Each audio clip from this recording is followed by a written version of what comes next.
જય જવાન જય કિસાન. તો આજે ધાનેરા એપીએમસી માર્કેટમાં લીંબોળીની આવક ચાલુ થઈ ગઈ છે. આપણે ભવાની ટ્રેડિંગમાં ભાડો લીંબોળીની આવક આવી અને હરાજી આવે તો તમને હરાજીનો પણ વિડીયો બતાવી દઈશ. તો માલ તમે જોઈ લો. લીંબોડી વેપારીઓ આવી જાઓ.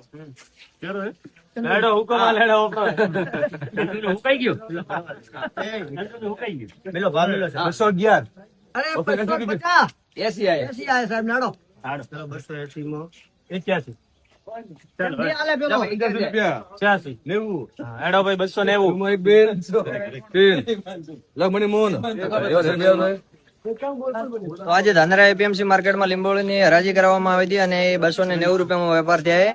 હજી શરૂઆત હવે થઈ પણ માલ આવશે એટલે ભાવ પણ સારા આવશે. 15 રૂપિયા આવવાની સંભાવના ખરી કિલ્લાનો. જુઓ તમે માલ બતાવી દઉં. અને આ ક્યાંથી આવ્યો માલ આવ્યો? ધાનેરા થી જ આવ્યો. ધાનેરા થી આવ્યો ને 290 રૂપિયા ગયો. હવે ધાનેરામાં પહેલી વાર આવક ચાલુ થઈ નથી? હા, ધાનેરામાં પહેલી વખત આવક ચાલુ થઈ.